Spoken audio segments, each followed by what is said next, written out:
ನಿನ್ನನ್ನು ಬೇರೆಯವರೊಂದಿಗೆ ಹೋಲಿಸಿಕೊಂಡು ಬೇಸರ ಪಡಬೇಡ, ಏಕೆಂದರೆ ಚಿನ್ನ ಮತ್ತು ಅನ್ನ ಎರಡಕ್ಕೂ ಅದರದ್ದೇ ಆಗಿರುವಂತಹ ಮಹತ್ವವಿದೆ. ಸಂದರ್ಭ ಬಂದಾಗ ಅವುಗಳ ಬೆಲೆ ತಿಳಿಯುತ್ತದೆ. ಕೆಟ್ಟ ಕರ್ಮಗಳನ್ನು ಮಾಡಿ ನನಗೆ ಒಳಿತಾಗಲಿ ಎಂದು ಎಷ್ಟೇ ಪೂಜೆ ಜಪ ತಪ ಮಾಡಿದರೂ ಪ್ರಯೋಜನವಾಗುವುದಿಲ್ಲ. ಮಾಡಿದ ಕರ್ಮಗಳನ್ನು ಪ್ರತಿಯೊಬ್ಬರೂ ಅನುಭವಿಸಲೇಬೇಕು. ರೋಗ ಬಂದರೆ ಹೆದರಬೇಡ, ಸಮಯವಾದರೆ ಮಾತ್ರ ಸಾವು ಸಂಭವಿಸುತ್ತದೆ. ರೋಗವಿಲ್ಲವೆಂದು ಸಂತೋಷ ಪಡಬೇಡ, ಮರಣಕ್ಕೆ ರೋಗದ ಅವಶ್ಯಕತೆಯೇ ಇರುವುದಿಲ್ಲ. ನಾವು ತಪ್ಪುಗಳನ್ನು ಮಾಡಬಾರದು ಎಂದು ನಿರ್ಧಾರ ಮಾಡಬೇಕು. ತಪ್ಪು ಮಾಡಿದರೆ ಅದನ್ನು ಒಪ್ಪಿಕೊಳ್ಳಬೇಕು. ತನ್ನ ತಪ್ಪುಗಳನ್ನು ಸರಿಪಡಿಸಲು ಪ್ರಯತ್ನಿಸಬೇಕು. ಆವಾಗ ಮಾತ್ರ ಜೀವನ ಸಂತೋಷವಾಗಿ ಇರುತ್ತದೆ. ಯಾರನ್ನು ನಂಬಬೇಡ. ಇಲ್ಲಿ ಎಲ್ಲರೂ ಸ್ವಾರ್ಥಿಗಳು. ಅವಶ್ಯಕತೆ ಇದ್ದಾಗ ಮಾತ್ರ ನಮ್ಮನ್ನ ನೆನಪಿನಲ್ಲಿ ಇಟ್ಟುಕೊಳ್ಳುತ್ತಾರೆ ಅಷ್ಟೇ. ಬಲ ಇದೆ ಅಂತ ಅಹಂಕಾರ ಪಡಬೇಡ, ಏಕೆಂದರೆ ಕಲ್ಲು ನೀರಿನಲ್ಲಿ ಬಿದ್ದಾಗ ಅದರ ಭಾರದಿಂದಲೇ ಅದು ಮುಳುಗಿ ಹೋಗುತ್ತದೆ. ಭಗವಂತನ ಕೈಯಲ್ಲಿ ಎಲ್ಲವೂ ಇರುತ್ತದೆ, ಆದರೆ ಸುಮ್ಮನಿರುತ್ತಾನೆ. ಮನುಷ್ಯನ ಕೈಯಲ್ಲಿ ಏನೂ ಇರುವುದಿಲ್ಲ, ಎಲ್ಲವೂ ಇದೆ ಎನ್ನುವ ಭ್ರಮೆಯಲ್ಲಿ ಬದುಕುತ್ತಾನೆ. ಜೀವನದಲ್ಲಿ ಶಾಂತವಾಗಿರಲು ಎರಡು ಉಪಾಯಗಳಿವೆ.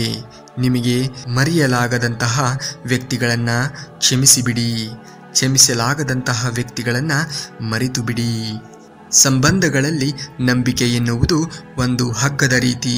ಅದು ಒಮ್ಮೆ ತುಂಡಾದರೆ ಗಂಟು ಹಾಕಬಹುದು, ಆದರೆ ಮೊದಲಿನ ಹಾಗೆ ನೇರವಾಗಿ ಇರುವುದಿಲ್ಲ. ಗಂಟು ಗಂಟಾಗಿ ಉಳಿದು ಬಿಡುತ್ತದೆ. ನಿಮಗೆ ಬೇಕಾದ ಎಲ್ಲ ಯಶಸ್ಸನ್ನು ಸಾಧಿಸಲು ನಿಮ್ಮ ಜೀವನ, ನಿಮ್ಮ ಸಮಯ ಮತ್ತು ನಿಮ್ಮ ಶಕ್ತಿಯನ್ನು ಬಳಸಿಕೊಳ್ಳಿ. ಜನರು ನಿಮ್ಮ ಬಗ್ಗೆ ಬಹಳಷ್ಟು ಸಂಗತಿಗಳನ್ನು ನಿರಾಕರಿಸುತ್ತಾರೆ. ನಿಮಗೆ ಯಾವುದು ಒಳ್ಳೆಯದು ಮತ್ತು ಯಾವುದು ಅಲ್ಲ ಎನ್ನುವುದನ್ನು ನಿರ್ಧರಿಸುವ ಜವಾಬ್ದಾರಿ ನಿಮ್ಮ ಮೇಲಿದೆ. ಜೀವನವನ್ನು ಆಸ್ವಾದಿಸುವುದಕ್ಕೆ ಮುಖ್ಯವಾಗಿ ಬೇಕಾಗಿರುವುದು ಆ ನಿನ್ನ ಜೀವನವನ್ನು ಆನಂದವಾಗಿರುವ ಹಾಗೆ ರೂಪಿಸಿಕೊಳ್ಳುವುದು. ಕತ್ತಲೆಯ ನಂತರ ಬರುವ ಬೆಳಕು ಬಹಳ ಆನಂದವನ್ನು ಕೊಟ್ಟು ಹೋಗುತ್ತದೆ. ಹಾಗೆಯೇ ಕಷ್ಟಗಳ ನಂತರ ಬರುವ ಸುಖವೂ ಕೂಡ ಎಷ್ಟೋ ಸಂತೋಷವನ್ನು ತಂದುಕೊಡುತ್ತದೆ. ಬೆಂಕಿಯಲ್ಲಿ ಬೇಯದಿದ್ದರೆ ಬಂಗಾರ ಶುದ್ಧಿಯಾಗುವುದಿಲ್ಲ. ಹಾಗೆ ಕಷ್ಟಗಳಿಗೆ ತಡೆದುಕೊಳ್ಳದಿರುವ ಮನುಷ್ಯ ವಿಜಯವನ್ನು ಸಾಧಿಸಲಾರ. ಯಾವುದಕ್ಕೆ ನೀನು ಭಯಪಟ್ಟು ಹೆಜ್ಜೆಯನ್ನು ಹಿಂದೆ ಇಡುತ್ತೀಯೋ ಆ ಭಯವೇ ಮತ್ತೆ ಮತ್ತೆ ನಿನ್ನನ್ನು ಹಿಂಬಾಲಿಸುತ್ತದೆ. ಒಂದು ಬಾರಿ ಎದುರು ನಿಂತು ನೋಡು, ಆ ಭಯವೇ ನಿನಗೆ ಭಯ ಬೀಳುತ್ತದೆ. ಯಾವುದಾದರೂ ಅತ್ಯುನ್ನತವಾದದ್ದನ್ನು ಸಾಧಿಸಬೇಕೆಂದಾಗ ಅದಕ್ಕಾಗಿ ಶ್ರಮಿಸುವ ಸ್ವಭಾವ ಮತ್ತು ವಿಮರ್ಶೆಗಳನ್ನು ಸಹಿಸುವ ಸಹನೆ ಕೂಡ ಇರಬೇಕಾಗುತ್ತದೆ. ಪ್ರಯತ್ನವನ್ನು ನಿಲ್ಲಿಸಿದರೆ ಕೆಲಸ ಮುಂದೆ ಸಾಗುವುದಿಲ್ಲ. ನೀನು ತಲುಪುವ ಗುರಿ ದೂರ ಅಂತ ಹೇಳಿ ಪಯಣವನ್ನು ನಿಲ್ಲಿಸಬೇಡ. ಹಾಗೆ ಮಾರ್ಗ ಕಷ್ಟ ಅಂತ ಮಧ್ಯದಲ್ಲಿ ಪ್ರಯತ್ನಿಸುವುದನ್ನು ನಿಲ್ಲಿಸಬೇಡ. ಊಹೆಗಳು ವಾಸ್ತವಿಕತೆಯಿಂದ ದೂರ ತೆಗೆದುಕೊಂಡು ಹೋಗುತ್ತವೆ, ಆದರೆ ಎಷ್ಟೇ ದೂರ ಇದ್ದರೂ ವಾಸ್ತವಿಕತೆಗೆ ಬರಲೇಬೇಕಾಗುತ್ತದೆ. ಅದಕ್ಕಾಗಿ ಊಹೆಗಿಂತ ವಾಸ್ತವಿಕತೆಯಲ್ಲಿ ಬದುಕುವುದನ್ನು ಕಲಿತುಕೋ. ಬದಲಾವಣೆ ಅನ್ನುವುದು ನಾವು ಅಂದುಕೊಂಡದ್ದಷ್ಟು ಸುಲಭವೇನೂ ಅಲ್ಲ, ಹಾಗಂತ ಅಸಾಧ್ಯವೂ ಕೂಡ ಅಲ್ಲ. ಕೊನೆಯ ಪ್ರಯತ್ನ ಅಂದರೆ ಕೊನೆಯ ಬಾರಿ ಮಾಡುವ ಪ್ರಯತ್ನ ಅಲ್ಲ, ಬದಲಿಗೆ ಮೊದಲ ಬಾರಿ ಗೆಲ್ಲುವ ಪ್ರಯತ್ನ ಅಂತ.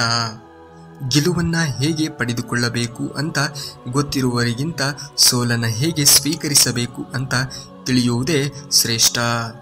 ಆಡಂಬರಕ್ಕಾಗಿ ಮಾಡೋ ಸಾಲ, ಆನಂದಕ್ಕಾಗಿ ಮಾಡೋ ತಪ್ಪು ಮನುಷ್ಯನ ಜೀವನದಲ್ಲಿ ಯಾವಾಗಲೂ ಅಪಾಯಕಾರಿ ಎನ್ನುವುದನ್ನು ನೆನಪಿನಲ್ಲಿ ಇಟ್ಟುಕೊಳ್ಳಿ. ನೀವು ಏನು ಮಾಡುತ್ತಿದ್ದೀರಿ ಮತ್ತು ಅದು ನಿಮ್ಮನ್ನು ಎಲ್ಲಿಗೆ ಕರೆದೊಯ್ಯುತ್ತದೆ ಎಂದು ನಿಮಗೆ ತಿಳಿದಿದ್ದರೆ ಜೀವನ ಆಸಕ್ತಿದಾಯಕವಾಗಿರುತ್ತದೆ. ನೀವು ಸರಿಯಾದ ಮಾರ್ಗದಲ್ಲಿ ಸಾಗಿದರೆ ಜೀವನವು ನಿಮಗೆ ಅರ್ಹವಾದ ಎಲ್ಲವನ್ನ ತಂದುಕೊಡುತ್ತದೆ. ಜೀವನವು ತುಂಬ ಸೂಕ್ಷ್ಮವಾಗಿದೆ, ಆದರೆ ನೀವು ಅದನ್ನು ಒಮ್ಮೆ ಮಾತ್ರ ಬದುಕಲು ಅವಕಾಶವಿದೆ. ಆದ್ದರಿಂದ ಸರಿಯಾದ ಆಯ್ಕೆಯನ್ನು ಮಾಡಿಕೊಳ್ಳಿ.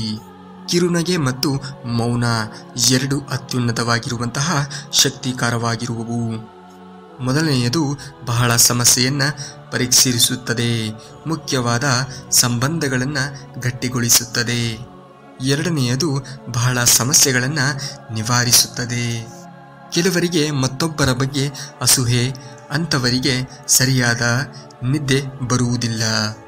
ಮತ್ತೆ ಕೆಲವರಿಗೆ ಅಹಂಕಾರದ ಮನೋಭಾವನೆ, ಅಂಥವರಿಗೆ ಸರಿಯಾದ ಮಿತ್ರರು ಇರುವುದಿಲ್ಲ. ಹಾಗೆ ಅನುಮಾನದಿಂದ ಬದುಕುವವರಿಗೆ ಸರಿಯಾದ ಜೀವನವೇ ಇರುವುದಿಲ್ಲ. ನಿನ್ನ ಪ್ರೇಮಕ್ಕೆ ಬೆಲೆ ಇಲ್ಲದಾಗ ನೀನು ಎಷ್ಟೇ ಪ್ರೀತಿಸಿದರೂ ಕೊನೆಗೆ ನಿನಗೆ ಬೆಲೆ ಇಲ್ಲದಂತಾಗುತ್ತದೆ. ಅದಕ್ಕೆ ನಿನಗೆ ಬೆಲೆ ಕೊಡದ ಸಂಬಂಧಕ್ಕಾಗಿ ಪರಿತಪಿಸಬೇಡ. ಜೀವನದಲ್ಲಿ ಯಾವಾಗಲೂ ಸಂತೋಷದಿಂದ ಇರಲು ಬರೀ ಆಸ್ತಿ ಅಂತಸ್ತುಗಳಿಂದಷ್ಟೇ ಸಾಲದು. ಬಾಲ್ಯದಲ್ಲಿ ಶಿಕ್ಷಣ, ಯೌವನದಲ್ಲಿ ಕ್ರಮಶಿಕ್ಷಣ ಎಷ್ಟು ಅವಶ್ಯಕವಿದೆಯೋ ವೃದ್ಧಾಪ್ಯದಲ್ಲಿ ಇದ್ದವರಿಗೆ ರಕ್ಷಣೆ ಕೂಡ ಅಷ್ಟೇ ಅವಶ್ಯಕ.